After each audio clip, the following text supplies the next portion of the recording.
Hello les amis et bienvenue chez Family Flow. Alors là je rentre de Normandie où j'ai passé un séjour super top pour aller rendre service et aider en fait des amis qui avaient quelques travaux à faire. Et il faut que je vous montre. Bon déjà je suis super content de rentrer. Et puis là j'arrive bien sûr avec le Vito rempli de récup. Donc bon. Tout d'abord, moi ce que je veux faire, c'est un petit tour du jardin parce qu'il y a beaucoup de choses qui ont évolué en l'espace de 2 semaines. C'est hallucinant comme la végétation a poussé, quoi. Et puis après, on fait un petit topo de tout ce que j'ai ramené.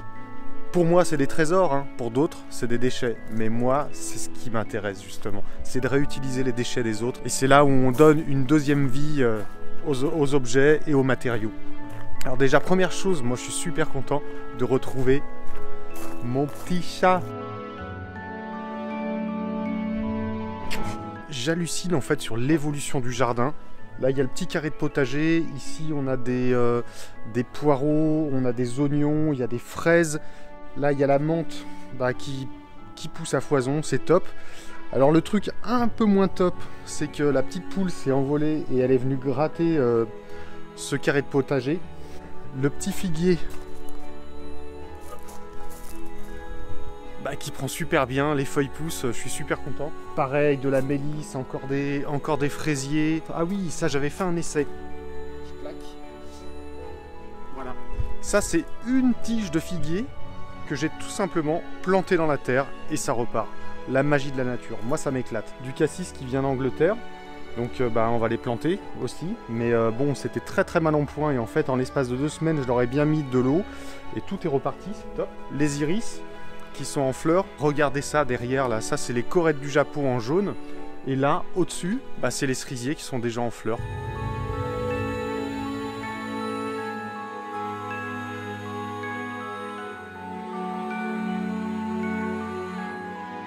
Mon petit carré de plantes aromatiques est un peu en carence.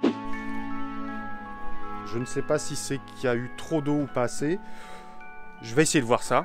Et puis il faut que je vois ça cette semaine parce que la semaine prochaine je repars encore. Mais franchement voilà, je suis super content de rentrer et super content de voir que la nature en fait elle n'a pas besoin de nous pour grandir, pour pousser. Ce que je voudrais faire avec vous, c'est décharger le camion et que je vous montre tous mes petits trésors.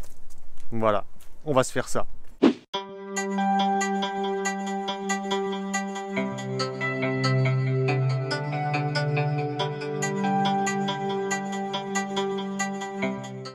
Ouf, bon c'est déchargé, maintenant on va faire le tour, je vais vous expliquer ce que je vais en faire, ce que je pense en faire. Alors première chose, là on a des tôles ondulées et j'ai besoin d'un abri pour pouvoir justement abriter mes petits trésors, donc qui vont servir à ça. Et ici, cet objet, je vous le donne en mille, c'est une forge manuelle. Donc bon, elle est bien vétuste, mais je pense que je vais pouvoir la restaurer. Et ça fonctionne avec cette manivelle. En fait, on vient pomper comme ça et grosso modo, ça envoie de l'air là. Et ici, il y a le brasier, donc ça monte en température. Ici, on ouvre. Donc ça, le soufflet est en cuir, donc d'époque. On voit qu'il y a un tout petit trou qui est ici, mais je pense que je pourrais le restaurer. Et ce qui est merveilleux, en fait, c'est que encore une fois, ça fonctionne sans électricité, donc c'est ce qui me plaît.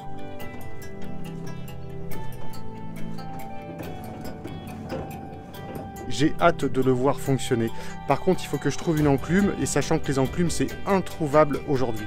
Donc si vous avez des infos, je suis preneur. Il y a cette espèce d'objet là, qui devait être un support de poulie, et je pense qu'il devait fonctionner avec ce truc là. Je subodore que ce soit en fait un moyeu de tour à bois.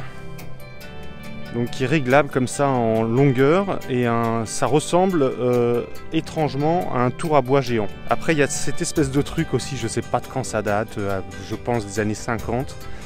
C'est un éplucheur de pommes de terre. Donc voilà, ça se passe comme ça à l'intérieur. Il y a des espèces de doigts en fait qui doivent bouger les pommes de terre et qui viennent en fait se râper sur les bords. Et c'est absolument fantastique. Donc là il manque juste une manivelle ici. Et ça fonctionne, voilà.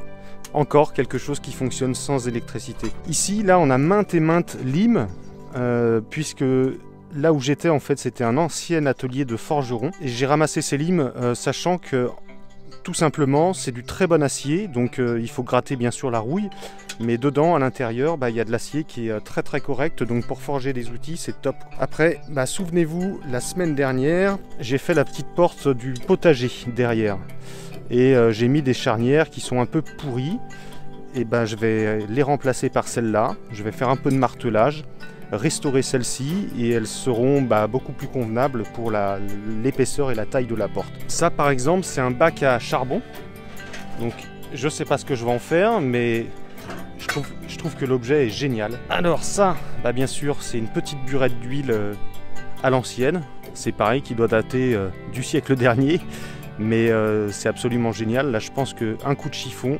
voilà, il y a le petit bouton pour pousser l'huile qui est derrière, qui met l'huile sous pression. C'est génial, c'est fonctionnel, et puis voilà, au bout de, je sais pas, 50 ans, 60 ans, c'est toujours là.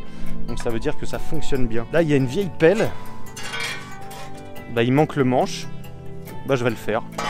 Et puis il y a ce fameux truc là, juste avant, faut que je vous montre, voilà. Je sais pas si vous savez ce que c'est, ça là, ces petits machins. Grosso modo, en fait, c'est des mini tabourets. Je pense que ça devait être des trucs pour la pêche. Mais voilà, il y a juste la toile à refaire. Et puis, c'est super fonctionnel, quoi. Et c'est surtout que plier, c'est vraiment tout petit. Moi, ça m'intrigue, cet objet. Donc, c'est une citerne. Alors, le couvercle est super lourd. Il est doublé, il est plein, en fait. Il est vraiment très lourd, hein. Ça doit faire une bonne vingtaine de kilos. Et puis, derrière ça, on a cette cuve, on dirait, je sais pas, un saloir ou quelque chose comme ça. Il y a une évacuation qui est là, en bas, donc l'objet est en zinc et je sais pas du tout à quoi ça servait. Ça fait à peu près, on va dire, 70 cm de diamètre, pour une hauteur de presque 1 mètre. Et puis avec ce fameux couvercle à 2 poignées qui est super lourd. Donc dites-moi en commentaire si jamais vous savez ce que c'est. Juste à côté, là, ça c'est, je pense, un piège à rats. Parce qu'on voit que là, il y a une petite trappe qui s'actionne. Donc je pense qu'on met de la nourriture de ce côté, le rat rentre dedans et ne peut plus ressortir. Ça permet de les capturer vivants et puis de les emmener ailleurs. Des poulies, il y a ce superbe robinet aussi qui doit dater du début du siècle dernier aussi. Et puis après, encore plein d'autres choses. Ah, ça, voilà. Moi, je suis amoureux de ça. Oups là. Je suis amoureux de ça. Si jamais vous en avez dans vos jardins et que vous ne savez pas quoi en faire, je prends. C'est des anciennes roues en fait pleines en métal. Et je rêve de faire une sorte de chariot avec. Je kiffe vraiment cet objet. C'est un essuie à la base. Donc ça devait être un diable. Et manque de bol, en fait il manque l'autre roue. C'est bien dommage parce que j'aurais pu en faire un truc, et là avec une roue ça va être un peu difficile, mais voilà, je le passerai certainement dans un projet déco. Cette petite chaise d'école, quoi, du moins, ouais, ça doit être une chaise d'école. Il y a juste en fait une partie d'un pied qui est à ressouder. Voilà, cette partie-là, donc que je vais ressouder. Et j'adore ce format de chaise, ça me rappelle mes chaises d'école à l'époque. Et ces vieilles fenêtres que je vais pouvoir utiliser en mini-serre, tout simplement. Voilà, vu que elles sont un peu pourries, je pourrais pas les réutiliser en menuiserie, donc du coup elles auront très bien leur place dans le potager. Voilà, en tout cas ma meilleure trouvaille c'est cette fameuse forge manuelle. Je kiffe vraiment cet objet, donc là je vais vraiment y aller avec beaucoup de délicatesse pour restaurer ce bel objet. Et j'ai hâte de frapper de la ferraille chaude. Il y aura certainement des tôles à refaire sur la partie basse. Mais moi, ce qui m'intéresse, en fait, c'est le mécanisme. Et puis, bien sûr, il y aura encore de la soudure un peu partout à faire. Je vais essayer vraiment de restaurer ça aux petits oignons parce que ça me tient vraiment à cœur.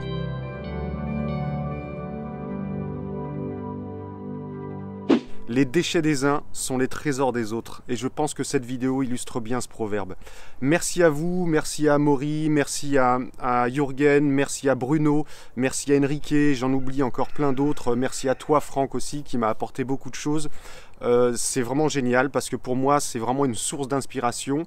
Et donc je vais pouvoir illustrer toutes les prochaines vidéos avec toutes ces restaurations, toutes ces transformations de matériaux, toutes ces récupérations. Et donc merci à vous de penser à moi quand vous avez quelque chose à jeter. Bon et ben voilà, il me reste juste à ranger tout ça, classer les matériaux, et puis nous on se retrouve la semaine prochaine pour d'autres aventures. En tout cas, moi je vous encourage à faire de la récupération, et surtout si vous avez des choses à jeter, pensez à moi. Voilà, moi je vous dis à la semaine prochaine, et en attendant, restez libre, autonome, et pensez par vous-même. Ciao les amis.